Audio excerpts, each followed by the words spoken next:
एस-सी-ओ म्हणजे काय? It is the process of ranking our website, web pages, blogs on search engine result page. एस-सी-ओचे types काय असतात? On page, off page, technical एस-सी-ओ.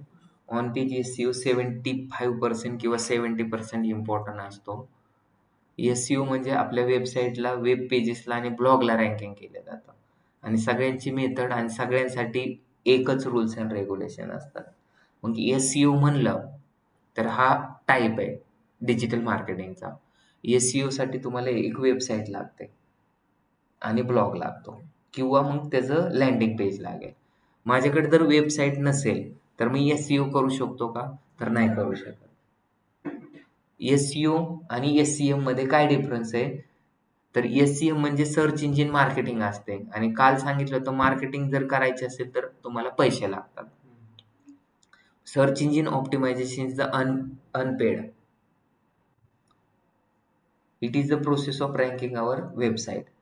इथं organic पद्धतीने आपली वेबसाईट प्रोसेस करून रँकिंग केली जाते. मग एस-सी-ओ मध्ये सगळ्यात इम्पॉर्टंट काय असतं?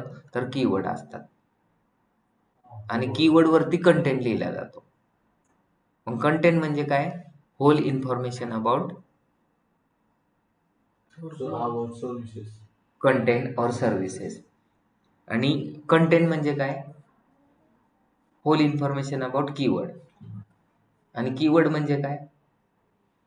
कंटेंट बद्दलच. कंटेंट बद्दलची सारांश. तर मग तुम्हाला कीवर्डचे टाइप शिकवले होते लॉंग टेल, शॉर्ट टेल आणि seasonal. Long tail keywords gives long tail मध्ये काय येतं? Whole information about brand. It's give meaningful information. आणि शॉर्ट टेल मध्ये मिनिंगफुल इन्फॉर्मेशन तुम्हाला प्रोव्हाइड केली जात नाही. तर लॉंग टेल कीवर्डच आपल्याला सर्च इंजिन मार्केटिंग मध्ये आणि सर्च इंजिन ऑप्टिमायझेशन मध्ये लॉंग टेल कीवर्डच आपल्याला टाकायचे असतात. समजलं? लॉंग टेल कीवर्डच टाकावं लागतात आपल्याला. सीझनल कीवर्ड ऑटोमॅटिकली सीझन मध्ये सर्च केले जातात. म्हणजे काय काय जे ब्रँड असतात ना ते सीझन मध्येच चालतात. जसं की मंगल कार्यालय हे सगळ्यात जास्त बुक कधी होतं? सीझन मध्ये, लग्नाच्या सीझन मध्ये. ऑन पेज व्हाईट हॅट म्हणजे काय? We follow all rules and regulation given by Google. SERP म्हणजे काय? Search engine result page. एका एस-सी-आर-पी वरती किती रिझल्ट दिसतात? 10. आणि सर्च इंजिनचे टाइप्स असतात. तर पहिल्यांदा सर्च इंजिनची डेफिनेशन काय आहे? Where we put our queries in returns we get information. आपण जो क्वेश्चन असतो तो आपल्याला जो क्वेश्चन पडणार आहे तो गुगल वरती सर्च केला तर मग लोकल एस-सी-ओ, एस-सी-ओ आणि सर्च इंजिन मार्केटिंग ह्या तिघांमध्ये तुम्हाला डिफरन्स समजेल. काय डिफरन्स असतो अंकिता तुझ्या शब्दात सांग.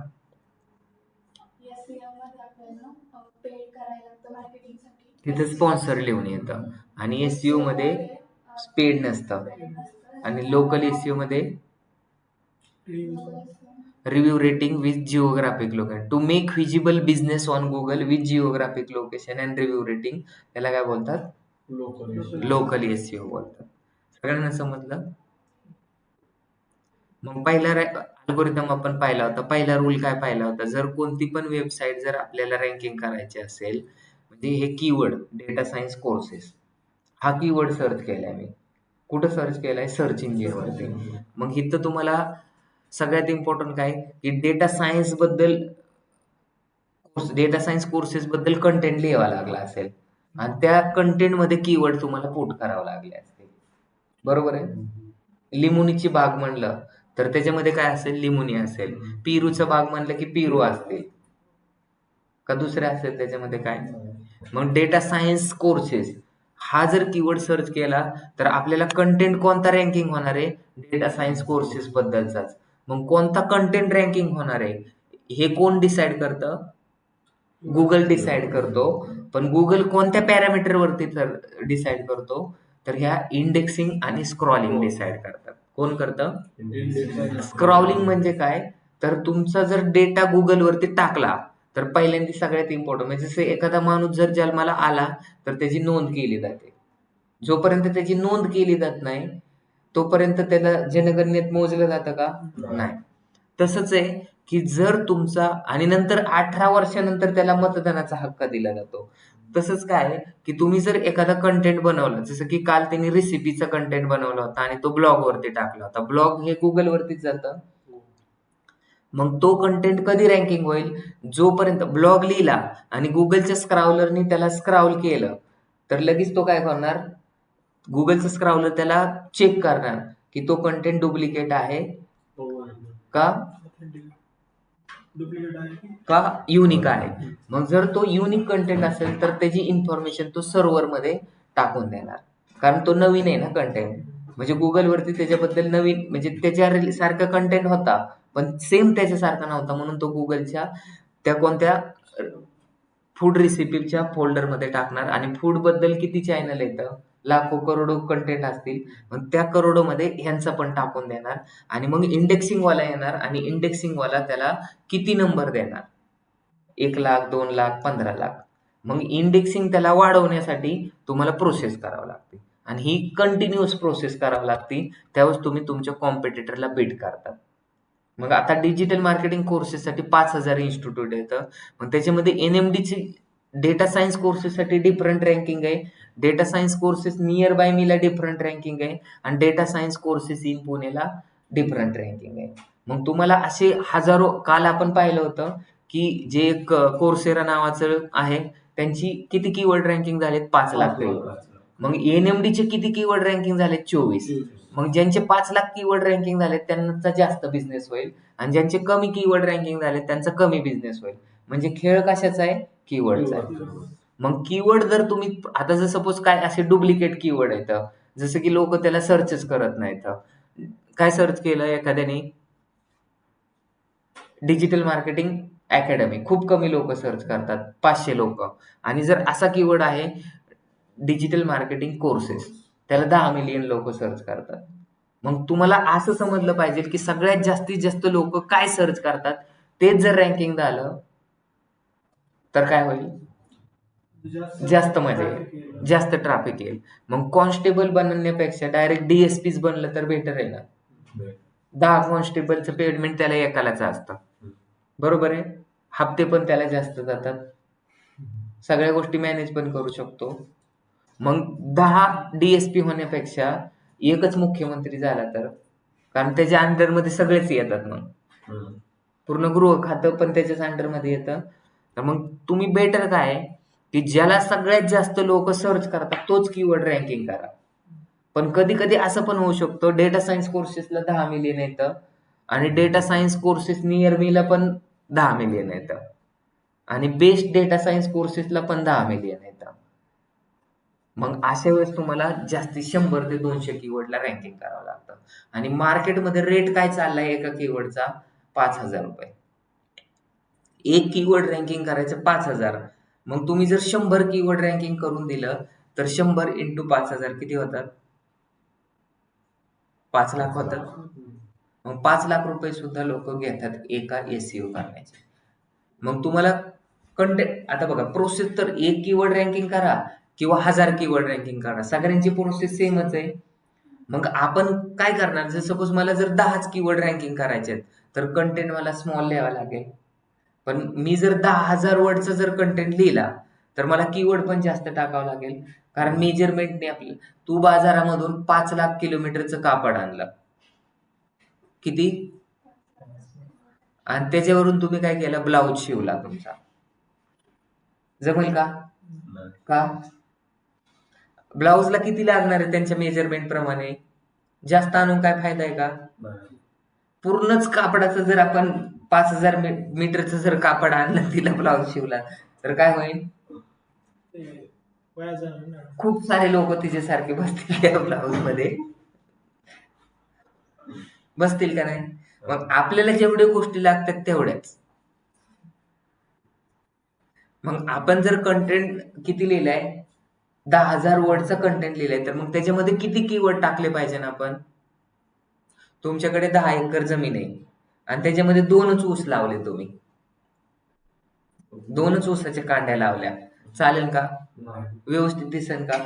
दिसणार नाही पण ते त्याचा उपयोगच काय होणार नाही. मग काय होईल? किती टन जाईल ऊस तुमचा? 2-4 किलो? 2-3 किलो.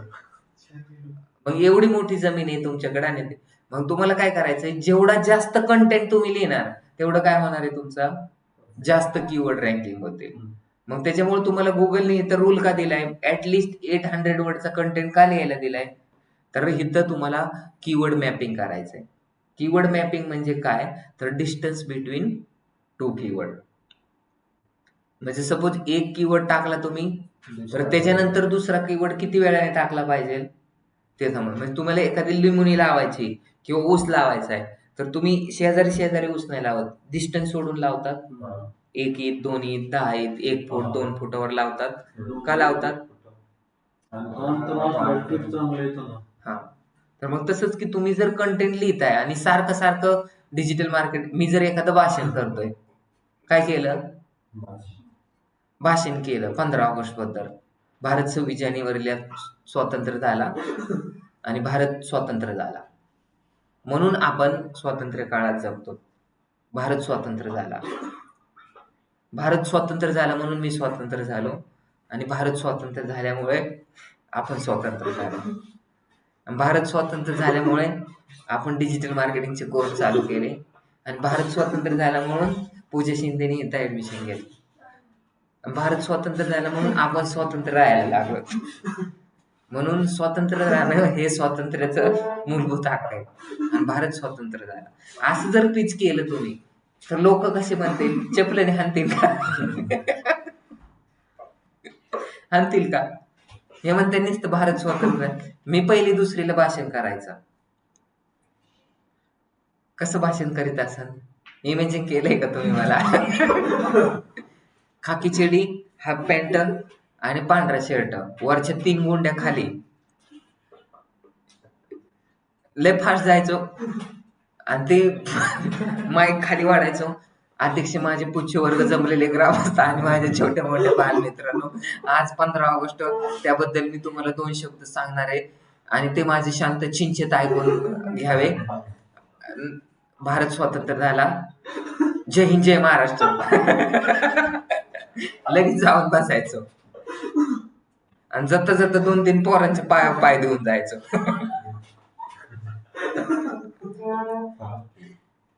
मला पेन बक्षीस भेटायचा, अर्धा बिस्किटचा पुडा बक्षीस भेटायचा.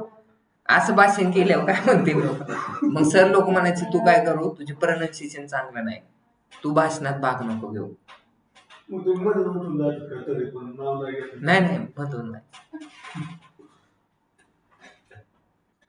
ते पूज्य वर्ग आहे.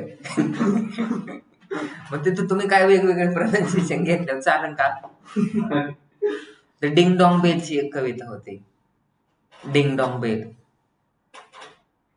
काय मग त्याच्यामध्ये आम्ही, मग ते मास्तर मॅडम म्हणायचे, तुम्ही ज्यावेळेस इन्स्पेक्शन असा ना, त्यावेळेस तू जरा प्रोनाउन्सिएशन हळूने बोलत आणि तो होत हलवीचा. प्रतिज्ञाला पण इंडियन रेल्वे आहे का कुठं? अँक्रॉस स्पिरिट आहे का कुठं? विकर सीसी आहे का? मग कसं आहे, हा, मग तसं प्रोनाउन्सिएशन व्यवस्थित काढावं लागतं ना. तर तसं समजलं तुम्हाला. आपण डेटा सायन्स कोर्सेस जर कीवर्ड टाकलं तर रँकिंग काय होतंय, कंटेंट होत आहे, दिसतोय. मग जर तुम्ही कंटेंट नाही लिहिला तर रँकिंग होईल का? मग तुम्ही आता गुगल वरती जेवढा पण कंटेंट बघा, तो मोर दॅन 800 वर्डच आहे, त्याच्यामुळे तो रँकिंग झाला. आणि क्रिएटिव्ह क्लासेस म्हणून आहेत, त्यांचा का रँकिंग झाला, कारण त्यांचा पण मग हा कंटेंट रँकिंग झालाय का त्यांची वेबसाईट रँकिंग झाली? वेबसाईट रँकिंग झाली, पण तो कशाच्या वेबसाईटच्या आतमध्ये काय असतो, कंटेंट. मग त्यांचं पेज रँकिंग झाले का वेबसाईट रँकिंग झाली? तर इथं लक्षात घ्या, प्रत्येक वेळेस पेजेस रँकिंग झाले. इथं पण पेजेस रँकिंग झालंय, इथं पण पेजेस रँकिंग झालंय, इथं पण पेजेस रँकिंग झालंय. मग सांगायचं महत्वाचं काय आहे, तुमचं पेजेस रँकिंग. तुम्ही 10व्या पेजेस वरती जा, इथं पण पेजेस दिसणार तुम्हाला, दिसतंय का? परत पीजीडीएम, नंतर ह्याच्यामध्ये इन्क्वायर नाव, इथं पण पेजेस रँकिंग झाले. इथं काय झालं, वेबसाईट रँकिंग झाली. झाली का? वेबसाईट पण रँकिंग होते. आपण डेफिनेशन बघितली होती, पण त्या वेबसाईट युजर फ्रेंडली URL असेल म्हणून. किंवा त्याचा डोमेन अथॉरिटी चांगला असेल आणि त्याच्यामध्ये discover learning and grow smart with takeaway आणि तो रिलेटेडच कंटेंट आहे म्हणून काय झालेलं आहे तो रँकिंग झालेला आहे. सगळ्यांना समजलं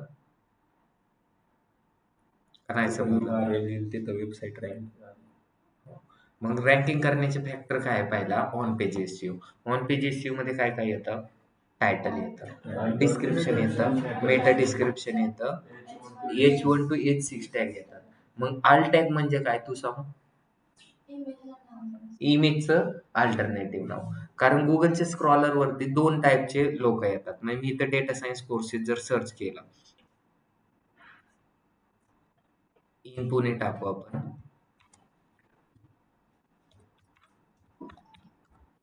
इथं इंटर केल्यानंतर भरपूर साऱ्या वेबसाईट आल्या. आता इथे NMDच्या वेबसाईट आल्या.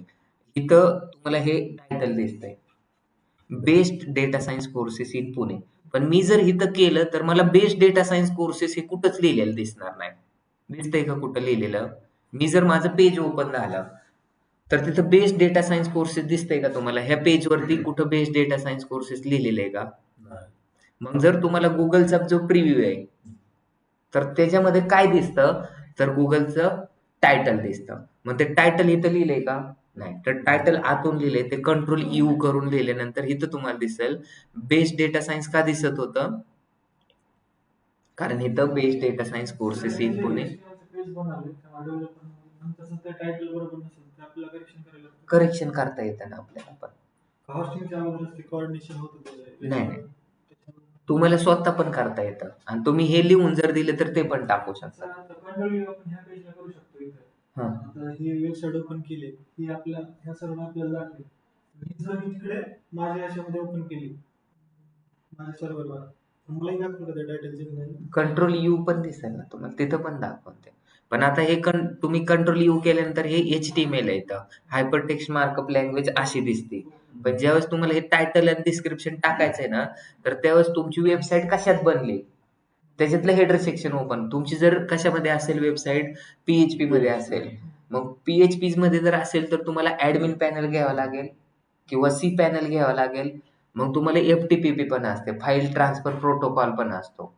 मग तिथून पण तुम्हाला टाकता येतं. ते पुढे गेल्यानंतर तुम्हाला ते शिकवलं जाणार आहे.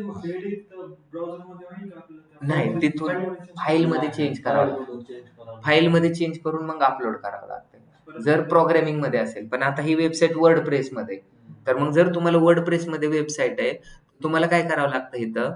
तर हे जे वेबसाईट आहे त्याच्यामध्ये काय करावं लागेल? फक्त WP डॅश ऍडमिन असं जर तुम्ही टाकलं तर तुमचा ऍडमिन पॅनल डायरेक्ट ओपन होतो.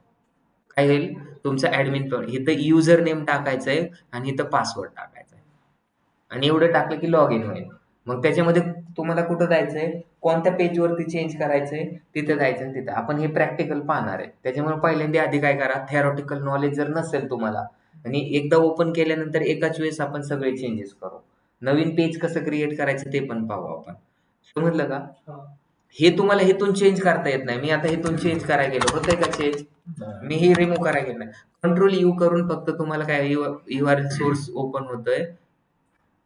कन्सोल टॅब मध्ये होतं. पण ते कशामध्ये, टेक्निकल जर वेबसाईट असेल तर चेंजेस होतात.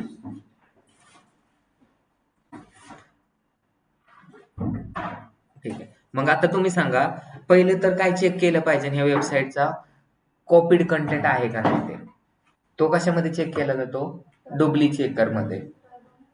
आणि टर्बो आर्टिकल स्पिनर, तो जर डुप्लिकेट असेल तर त्याला युनिक करण्यासाठी टर्बो आर्टिकल स्पिनर वापरलं जातं. नंतर इथं जे हेडलाईन दिले ते 30 to 50 H1 टॅग आहे. हो, किती असला पाहिजे? 30 to 50 कॅरेक्टर मध्ये. मग ह्याला H1 टॅग म्हणजे कीवर्ड प्रॉमिनन्स ह्याला बोलतात. कीवर्ड प्रॉमिनन्स द्यावा लागतो तुम्हाला. H1 टॅगलाच कीवर्ड प्रॉमिनन्स म्हणजे काय? इथून तुमचा पॅराग्राफ सुरू झाल्यानंतर जो पहिल्यांदा 30 वर्ड मध्ये येतो त्याला बोलतात कीवर्ड प्रॉमिनन्स. समजलं? ह्याला बोलतात कीवर्ड प्रॉमिनन्स. बोलणार तुम्ही? Keyword prominence. हा झाला H1 टॅग. ह्यालाच आपण हेडलाईन पण बोलू शकतो. हा झाला H2 टॅग.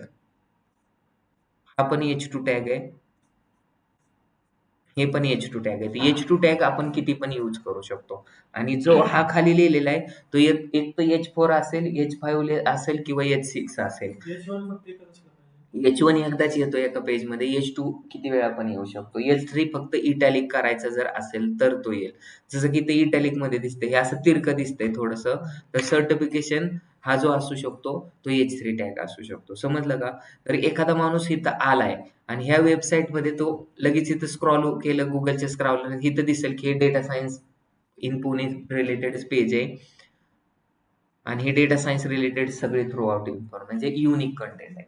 सर आपण एखादा कीवर्ड चेक केला हा. आणि तो म्हणजे तसं रँकिंग वगैरे चांगलं आहे त्या कीवर्डचं, पण तो अंडर 30-50 कॅरेक्टर्स आहे, मग तो आपण यूज करायचा नाही का? करू शकतो. पण जर तो स्मॉल स्केल जर असेल म्हणजे कोणता असेल शॉर्ट टेल जर असेल तर मग शॉर्ट टेलचा तुम्हाला यूज करून काय फायदाच नाही. लोक जसं की डेटा सायन्स आहे त्याला खूप लोक सर्च करतात. पण डेटा सायन्स काय शॉर्ट टेल आहे ना, मग त्याच्यामुळे आपल्याला काय फायदाच होणार नाही. आपल्याला रिलेव्हंट लोक आपल्या वेबसाईट एखाद्याने data science courses in Pune गुगलवरती सर्च केलं आणि त्याला आपली वेबसाईटवरती आला तर आपल्याला अथॉरिटी जास्त भेटते. त्याच्यामुळे पेज अथॉरिटी आणि डोमेन अथॉरिटी आपण आता आजच्या लेक्चरमध्ये शिकणार आहेत की पेज अथॉरिटी आणि डोमेन अथॉरिटी वाढण्यासाठी काय करावं लागतं. पण पहिल्यांदासाठी काय तुम्हाला काल सांगितलं होतं, जर हा कंटेंट कुणाचा जर कॉपी असेल तर कोणता अल्गोरिदम लागतो आपल्याला पांडा. आणि पांडा अल्गोरिदम कधी लॉन्च झाले 2011 साली. मग हा कंटेंट थीन जरी असेल तरी पण पांडा अल्गोरिदम लागतो. समजलं? ह्याच्यामध्ये स्पॅम स्कोर जास्त असतील. स्पॅम म्हणजे काय, जर जसं ह्यांनी सांगितलं एखाद्याने सर्च केले डेटा सायन्स किंवा एखाद्याने सर्च केलं डेटा अनालिटिक्स आणि तो ह्या पेजवरती त्याला ते पेज रँकिंग झालं, तर लोकांनी काय सर्च केलं होतं डेटा सायन्स आणि तो आलाय कोणत्या ह्या पेजवरती. मग त्यांना काय हे जी इन्फॉर्मेशन पाहिजे नव्हती ती भेटलीच नाही, म्हणून तो झाला स्पॅम कंटेंट. मग स्पॅम स्कोर त्याच्यामुळे वाढत जातो. स्पॅम स्कोर का वाढतो? शॉर्ट टेल कीवर्डमुळे. त्याच्यामुळे तुम्ही ट्राय करा की तुमच्या वेबसाईटमध्ये जास्तीत जास्त लॉंग टेलच कीवर्ड टाका. कोणते टाका?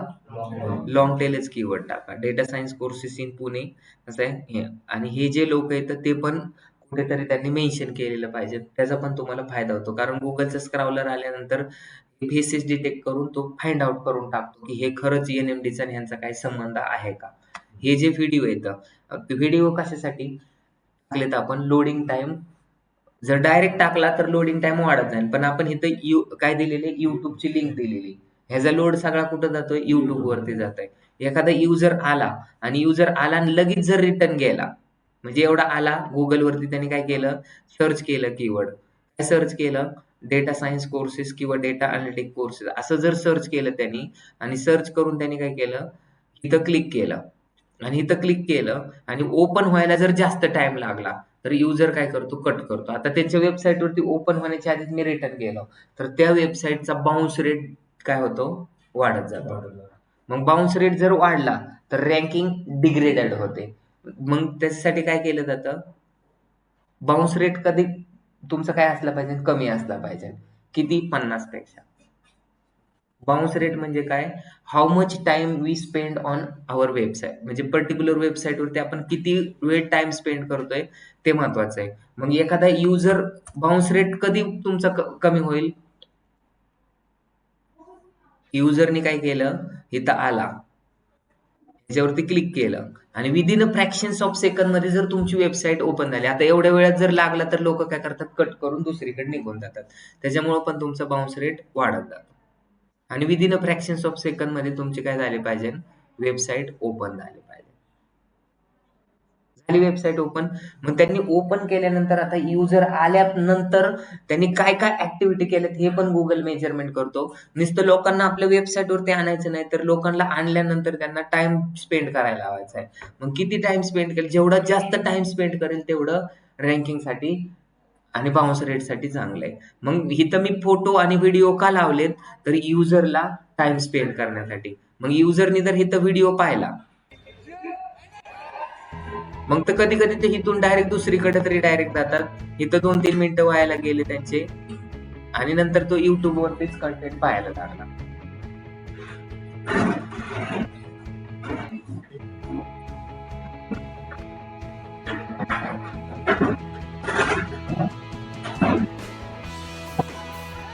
समजलं? हे व्हिडिओ त्याच्यासाठी टाकलेत. आता दुसरं सगळ्यात इम्पॉर्टंट म्हणजे काय, इथं ESQL चा लेक्चर टाकलाय. तू लक्ष दे, तू त्यांच्याकडे काय बघतो, पोरीत का त्या? हा तुमच्याकडे बघतो. मग तुला ह्यांच्यात काय इंटरेस्ट आहे एवढा? तुला काय सांगितलं आता, सांग बरं. काय सांगितलं तुला? What is bounce rate? Bounce rate वेबसाईटवर येऊन लगेच गेलं की बाउन्स रेट वाढतो. हा, मग इरिलेव्हंट कंटेंट जर असेल तर स्पॅमी स्कोर वाढतो आणि रँकिंग पण ड्रॉप होते. मग तुम्हाला ही रिस्पॉन्सिबिलिटी, तुला इथं हायर केलंय, कशासाठी केलंय? रेव्हेन्यू वाढवण्यासाठी. रेव्हेन्यू कधी वाढेल? जर तू लीड जनरेट केल्या, जास्तीत जास्त लोक माझ्या वेबसाईटवरती आले तर काय होणार आहे? रेव्हेन्यू वाढणार आहे. आणि तू तर नुसतं इथं बसतो. पण तुला काय सांगितलं आता, इथं SQL चं लेक्चर टाकायची काय गरज आहे का? ते आधीच ऑलरेडी. अरे आधीच पण टाकायची गरज आहे का? तू सांग, थांब त्याला सांगू दे, गरज आहे का? हा, तू सांग आता काय सांगितलं मी. पूर्ण नाही लेक्चर हे पेज कशाचं आहे? डिजिटल मार्केटिंगचं आहे का डेटा सायन्स आहे? डेटा सायन्स आहे. कशाचं आहे? Data science. मग बरोबर आहे की SQL चा लेक्चर. आपण इम्प्रेशन जातं ना, समजा नाही का, इम्प्रेशन कसं काय झालं? म्हणजे कसं नाही, म्हणजे लोक जर बघितलं त्याने पूर्ण लेक्चर असेल आणि समजा त्यांचं शिकवताना समजा काहीतरी हे झालं असेल तर त्यांचं बॅड इम्प्रेशन जातं. पण तिथं मग आपण काय करतो, ऍडव्हर्टाइजमेंट दाखवतात. तुम्ही जर कशाची ह्याची फेअर अँड लवलीची ऍड केली आणि मला घेतलं तर काय होईल?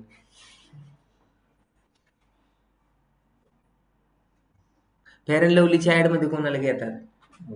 सुंदर दिसणाऱ्या का आपल्यासारख्या? का बरं? मग काहीतरी दिसायला चांगलं पाहिजे ना.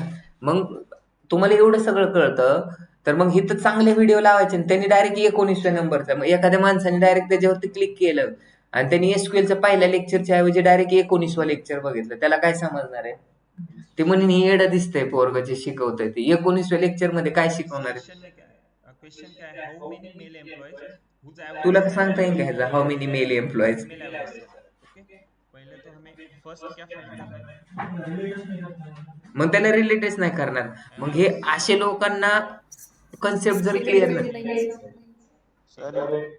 इथं प्रॉपर इन्फॉर्मेशन टाकणं गरजेचं आहे ना. तुमची साबण किती पण भारी आणि तिला कव्हर काय केलंय तुम्ही, ह्याच्यात आब्रक मध्ये टाकून आणले, चालेल का? त्याला पॅकिंग पण महत्वाची असते ना. कॅरी बॅग मध्ये टाकून आणलं, मग काय सांगायचं मुद्दा? हे तुम्ही व्यवस्थित टाका. इथं आल्यानंतर इम्प्रेशन आहे, मग हे तू कधी चेंज करून घेणार आहे? का निखिल सरांची लाज वाटते तुला? त्यांना फोन करा ना. आज करतो. कधी फोन करतो? हे सगळं चेंज करायला सांग. हे एका साईडला पळालंय, तुझ्या साईडने झुकतंय ते. तिथं फोटो दुसरा टाकू आपण. फोटो नाही दुसरा, ते ह्या साईडला घ्यायला सांग त्याला. फोटो चांगला आहे तो. आणि इथं डेटा सायन्सचे व्हिडिओ टाका. हे डेटा अनालिटिक्सचं कशाला टाकलंय? आणि इथं डेटा सायन्सचेच विद्यार्थी टाकायचे सगळे, समजलं का? आणि हे कंटेंट थोडासा अट्रॅक्टिव्ह पाहिजे थोडासा. आता हे जुनं झालाय. इथं मध्ये काय टाकलं? इथं एवढं झोपाय जागा ठेवली का? डाउनलोड सिलेबस मध्ये हे करू. हा, मग डाउनलोड तर थोडंच पाहिजे ना. इथं खाली काय? ब्राउझर क्रिएट केलं ना, त्याची पीडीएफ मला सेंड करा. तुला कशाला? इथं ऑलरेडी आहे ना बाबा. इथं बघ की, डाउनलोड केल्यावर डाउनलोडच होणार. नवीन केली पीडीएफ, ती नवीन टाकून दिली. हा, मग हे असे छोटे छोटे चूक आहेत. आपण SEO शिकवतोय, आपण 1 लाख रुपये घेतोय SEO चे, आणि हे काय ह्यांना जमतंय का SEO? मग लोक नावं ठेवतील का नाही? आली का इथं 1 नंबरला? का आली? कारण आपला URL user friendly. Data science पुणेलाच का रँकिंग होती वेबसाईट? सांग बरं तू 2 शब्दात. बरोबर आहे. अजून URL युजर फ्रेंडली. अजून काय फ्रेंडली? माझा स्वभाव पण युजर फ्रेंडली.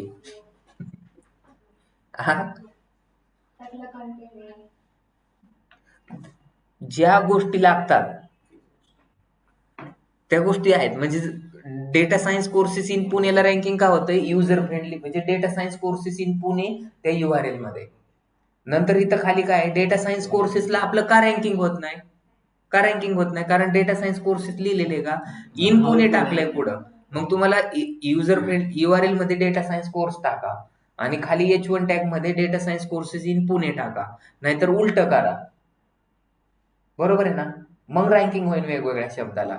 नंतर इथं खाली तुम्ही टायटल मध्ये पण तेच टाकले पुणे पुणे, म्हणून हे फक्त पुण्यालाच रँकिंग होत आहे. मग महाराष्ट्रातले ऍडमिशन होतील का आपल्याकडे? फक्त पुण्यासाठीच रँकिंग होईल. आपल्या इंडियामध्ये कुठं रँकिंग होईल का? मग ते रँकिंग करायचंय. मग त्यासाठी तुम्हाला मी प्रायमरी कीवर्ड, सेकंडरी कीवर्ड आणि टर्शरी कीवर्ड सांगितले. ते कशासाठी सांगितलंय? रँकिंगसाठी. सगळ्यात इम्पॉर्टंट म्हणजे काय, आपण SEO शिकतोय आणि SEO म्हणजे काय, it is the process of ranking our website. मग वेबसाईटला आपल्याला रँकिंग करायचंय, तर मग वेबसाईटचं होम पेज रँकिंग करायचंय का त्याच्यामध्ये अजून नवीन पेज बनवून ते रँकिंग करायचंय?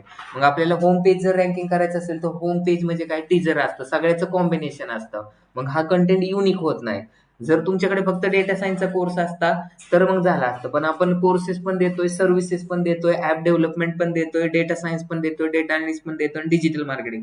मग होम पेजवरती सगळ्यांचं कंबाईन इन्फॉर्मेशन टाकली, त्याच्यामुळे आपलं होम पेज कुठं रँकिंग होत नाही. कारण आपला SEOचा रूल पाहिलाय की तुम्हाला काय करावं लागतं, युनिक कंटेंट लागतो, म्हणजे एकसारखा. तो कोणाचा कॉपी कंटेंट नसला पाहिजे. Content should be more than 800 word आणि त्याच्यामध्ये H1 टॅग पण टाकावा लागतो आणि टायटल पण टाक. पण टायटलची लेंथ किती असते? 30 to 50 कॅरेक्टर. आणि पिक्सल किती असते? 240 ते 440 पिक्सल असते. नंतर डिस्क्रिप्शन टाकायचंय, तर डिस्क्रिप्शनची लेंथ किती असते? 550 to 720. मेटा डिस्क्रिप्शनची किती असते? 720 to 1080 पिक्सल. आणि लेंथ किती असते? 157 to 168 कॅरेक्टर. मग हे रूल्स तुम्हाला माहिती येतं आणि हे फॉलो केले तरच तुमचं व्हाईट हॅट SEO होईल. तुम्ही जर ते फॉलो नाही केले तर तुमचं ग्रे हॅट SEO होईल. आपल्याला फॉलो रूल्स करायचेत आणि त्यानंतर तुम्हाला रँकिंग करायची, तरच तुमचं रँकिंग होईल. लोडिंग टाइम किती असला पाहिजे? 3 सेकंदापेक्षा कमी. लोडिंग टाइम कशामध्ये मेजर केला जातो? पिंगडम मध्ये मेजर केला जातो. हा कंटेंट युनिक आहे का नाही हे कशामध्ये चेक केलं जाईल? डुप्ली चेकर मध्ये. आणि जर युनिक नसेल तर त्याला टर्बो आर्टिकल स्पिनर मध्ये चेंज पण केला जाऊन त्याला युनिक कंटेंट करता येईल. हा जो कंटेंट आहे हा किती वर्डचा कंटेंट आहे हे जर मेजर करायचं असेल तर का तो कुठं करणार? तो कॅरेक्टर काउंट हे सगळं कॉपी करणार आणि तिथं काय करणार? तुम्ही पेस्ट करणार. तर 3500 वर्डचा हा कंटेंट आहे. तर आजच्या लेक्चरमध्ये आपल्याला काय शिकायचंय? जर माझा कंटेंट 3500 वर्डचा आहे तर मग ह्याच्यामध्ये कीवर्ड किती आले पाहिजे? मी तुला जर एक निबंध लिहायला सांगितला, मी जसं आता 15 ऑगस्ट बद्दल निबंध बोलला, मग त्याच्यामुळे किती वेळा देश देश स्वातंत्र्य झाला, देश स्वातंत्र्य झाला हे किती वेळा बोललो मी? 50 वर्डचा माझा निबंध होता, त्याच्यामध्ये 45 वेळा मी भारत स्वतंत्र झाला हेच बोलत होतो. मग हे चुकीचं आहे का बरोबर? चुकीचं आहे. ह्याच्यामुळे लोक इरिटेट पण होतात. मग आपला जो कीवर्ड आहे हा data science courses in Pune. मग आपला जो कंटेंट आहे डेटा सायन्स आहे, मग डेटा सायन्स कीवर्ड किती वेळा रिपीट झाला पाहिजे?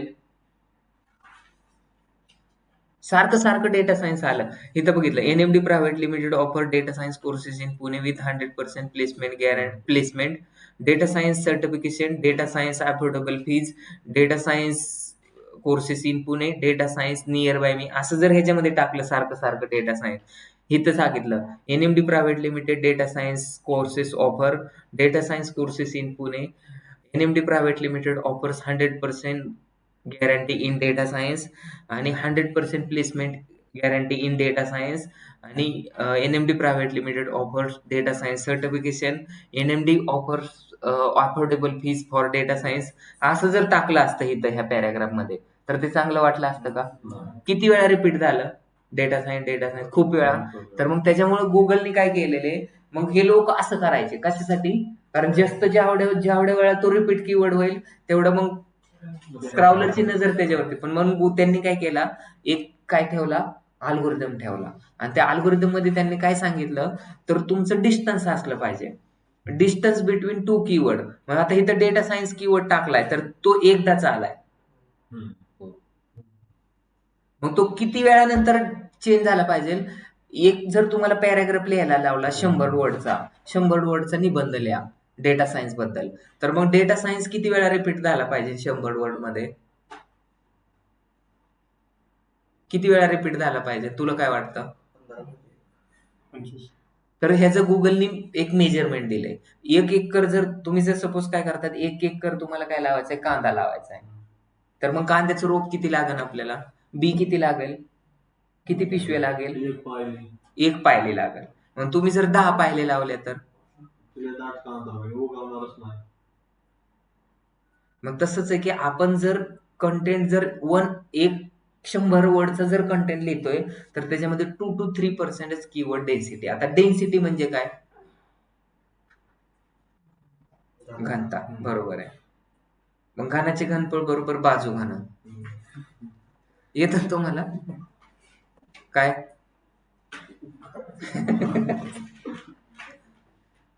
व्हॅल्यूम कशी काढतं सांग बरं, व्हॅल्यूमचं फॉर्म्युला. शिक्षण कमी आहे का तुमचं? EL3. मग आता तुम्हाला सांगितलं की डेटा सायन्स बद्दल लिहा. हा पॅराग्राफ आहे. ह्या पॅराग्राफ किती वर्डचा आहे? किती असेल? 100. मग 2 to 3% आपल्याला काय पाहिजे? मग मी आता इथं तुम्हाला कॉपी करून कोणत्या ह्याच्यामध्ये आपल्याला मेजर केला जातो कंटेंट? कॅरेक्टर.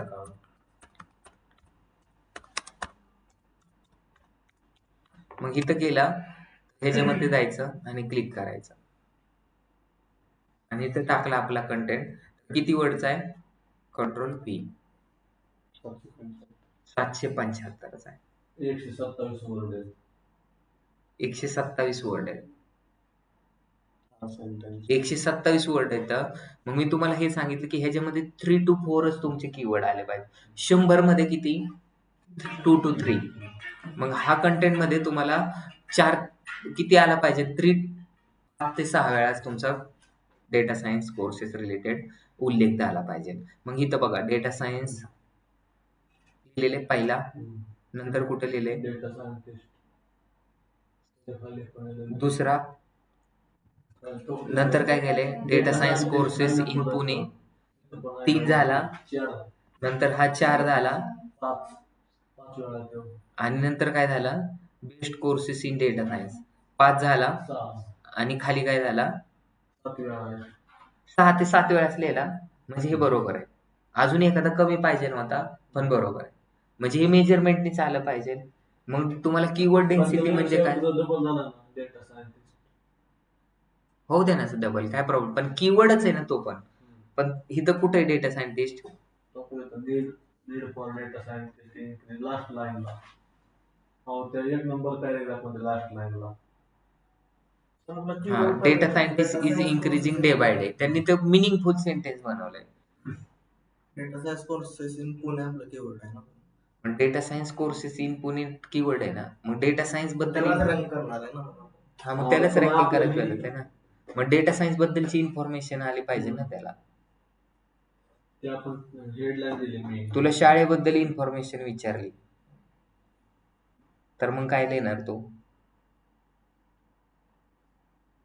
शाळेमध्ये शिकवलं जातं. शाळेमध्ये सर, मास्तर, पोरं, हेडमास्तर सगळे असतात. शाळा हे मुलांच्या जीवनातील भक्कम पाया आहे, असं काहीतरी करणार ना. तुम्ही पण तसंच लिहिणार. तुम्ही पण लिहिणार शाळेमध्ये खुर्च्या आणि चेअर असतात, मास्तर मास्तरीण असते, भात खायला भेटतो, असंच लिहिणार ना. वेगळं काय लिहिणार आहे का? फक्त शब्द आदला बदल होणार आहे. तुमची लँग्वेज वेगळी असणार आहे, तुमचं लिहिण्याची पद्धत वेगळी, ह्यांची पण कंटेंट सेमच असणार. मग आपल्याला डेटा सायन्स बद्दल कंटेंट लिहायचा आहे आणि तो रँकिंग कशाला करायचा आहे? ते कीवर्ड जास्त त्याच्यामध्ये टाकले पाहिजे. मग तुम्हाला रँकिंग कोणता करायचा आहे? Data science courses in Pune करायचा आहे. मग युजर फ्रेंडली URL मध्ये काय टाकलं? Data science courses. तुम्हाला जर डेटा सायन्स इन्स्टिट्यूटला जर रँकिंग करायचं असतं तर इन्स्टिट्यूट तिथे रँकिंग तिथे 1 नंबरला टाकायला पाहिजे होतं. पण माझं म्हणणं काय आहे की वरती तुम्हाला डेटा सायन्स कोर्सेस टाकायला पाहिजे होतं, म्हणजे डेटा सायन्स कोर्सेसला पण रँकिंग झाला असता. आणि H1 टॅग मध्ये data science courses in Pune टाकायचं आणि ह्याच्यामध्ये काय टाकावं लागतं? टायटल मध्ये data science courses with generative AI near by me टाकायला पाहिजे नव्हतं. म्हणजे या तिन्ही पदसाठी पण रँकिंग झाला पाहिजे आणि नंतर H2 टॅग पण वेगवेगळे टाकायला पाहिजे नव्हते. त्याच्यामुळं मल्टिपल कीवर्डला तो रँकिंग झाला पाहिजे. आपण कीवर्ड रिसर्च कशासाठी करतोय? आपल्याला जास्तीत जास्त कीवर्डला रँकिंग करायचं आणि रँकिंग करून काय करतोय? जेवढं जास्त ट्रॅफिक आपल्या वेबसाईटवर येईल, तेवढं जास्त इन्क्वायरी येतील. समजलं का? मग ह्याच्यात समजलं व्हॉट इज कीवर्ड डेन्सिटी? तू सांग आता. डिस्टन्स बिटवीन टू कीवर्ड किंवा तुम्ही असं काय कीवर्ड डेन्सिटीची अशी डेफिनेशन सांगा. Percentage of keyword using in content आणि किती पर्सेंट असते? 2 to 3% कीवर्ड डेन्सिटी असते. बाउन्स रेट म्हणजे काय? How much time we spend on website. किती वेळ आपण स्पेंड करतोय त्या वेबसाईटवरती, त्याला बाउन्स रेट बोलतात. बाउन्स रेट हा काय असला पाहिजे? 50 पेक्षा खाली असला पाहिजे. समजलं? अजून कोणता कन्सेप्ट सांगितला? Keyword mapping. कीवर्ड मॅपिंग म्हणजे काय? Distance between two keyword. तर 3 डेफिनेशन तुम्हाला सांगितल्या. कीवर्ड प्रॉमिनन्स म्हणजे काय? ते पण सांगितलं. कीवर्ड प्रॉमिनन्स म्हणजे काय? तर इम्पॉर्टंट वर्ड. म्हणजे पहिल्या पॅराग्राफ सुरू होतो. पॅराग्राफ आपला इथून सुरू झालाय. मग कशासाठी रँकिंग करायचंय? Data science courses in Pune. आपण ते वर डेफिनेट चौकटी टाकलं डेटा सायन्स कोर्सेस पुणे पण तिथं डेटा सायन्स कोर्स टाकतात त्याच्यात खाली टाकलं ते बरोबर आहे. बरोबर. मग इथं कशासाठी रँकिंग होणार आहे तुमची वेबसाईट? तर कीवर्ड प्रॉमिनन्स त्यांनी दिलंय data science courses in Pune. पहिल्या 30 डिस्क्रिप्शनचा म्हणजे काय? तुमचा कंटेंट चालू झाल्यानंतर पहिल्या 30 मध्ये कोणता कीवर्ड येतोय त्यालाच Google जास्त प्रायोरिटी देतं. समजलं का? मग इथं कोर्सेस टाकला असता तर कोर्सेससाठी त्यांनी जास्त फोर्स केला असता रँकिंग करण्यासाठी. आपण जसं लिहू, आपण जसं वागू, तसंच आपली प्रतिमा बनते. म्हणजे हेडर सेक्शन टायटल आणि जे H1 आहे हे जे आपण टाकतो त्यासाठी जास्त आपल्याला म्हणजे साईट रँकिंग हो, म्हणजे सगळ्यात इम्पॉर्टंट काय? टायटल, डिस्क्रिप्शन आणि मेटा डिस्क्रिप्शन. तुमचे कपडे इम्पॉर्टंट आहे का तुमचा मेंदू इम्पॉर्टंट आहे? बरोबर आहे. तुमची बोटं इम्पॉर्टंट आहे का तुमचं हृदय इम्पॉर्टंट आहे?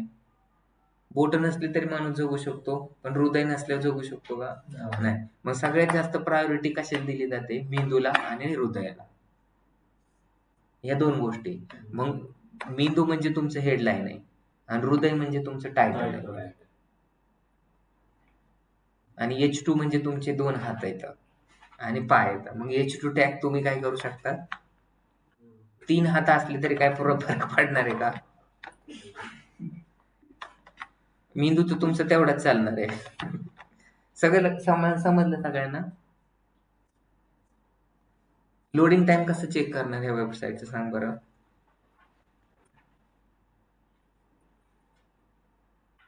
बोल. आणि हे जे हेडलाईन लिहिले त्याचे पिक्सेल किती ते कसं चेक करणार? कालच्या लेक्चरला होता का? मग सांग. लोडिंग कसं चेक करणार? किंगडम मध्ये.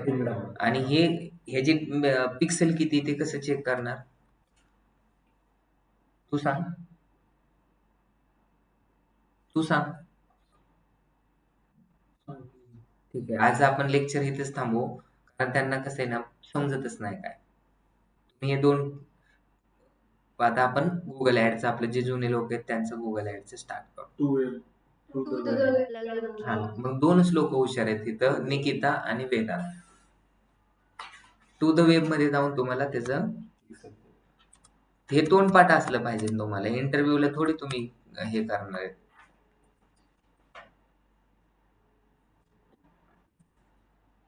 त्याच्यासाठी एवढे एकच टूल आहे का कुठले टूल्स आहे? आणि भरपूर सारे टूल आहेत. डिजिटल मार्केटिंग मध्ये एक तेवढं लय चांगलं आहे. मल्टिपल टूल तुम्हाला यूज होतात. तर ते कॅरेक्टर अकाउंट मध्ये पण दिसते की पिक्सल दिसते का? कुठं दिसते? दाखव बरं. स्पेस दिसतंय.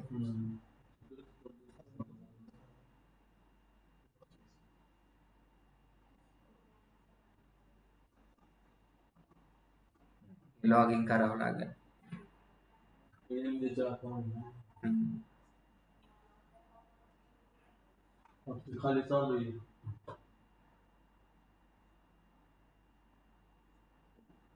स्क्रावलिंग झाली का नाही ते पण समजतं बरं का.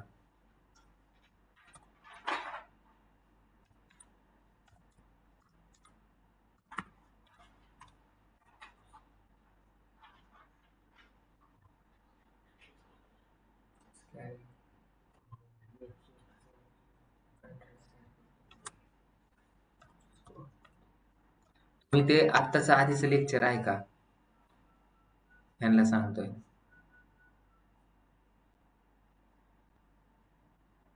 हे पण आहे तुम्हाला जे अल्टरनेट पाहिजे नव्हतं ते इथून पण तुम्ही लिहू शकता ह्याच्यावरती टाका तुम्ही तुमचा URL आणि ते आणि तिथं तुम्ही चेक करा की हे तुमचं टायटल आणि डिस्क्रिप्शन बरोबर आहे का नाही.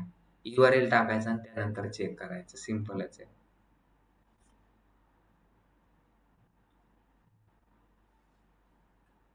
हे लॉग इन करावं लागेल. झालं?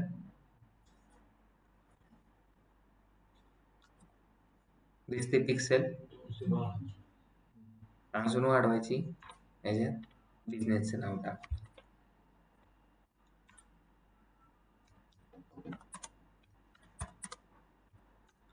आता हे जास्त कमी करायचे. तुम्ही कॅपिटल लेटर जर कमी केलं झाली कमी. कॅपिटल लेटर लिहायची काय गरज आहे का.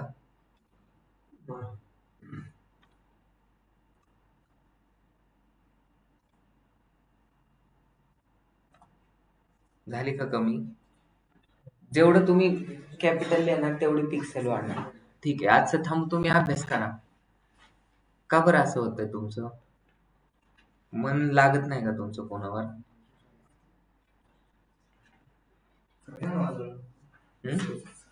नाही SEOचं तर आता हे बाकीच्या लोकांना गुगल ऍडचं राहिलंय ना त्यांचं सगळं.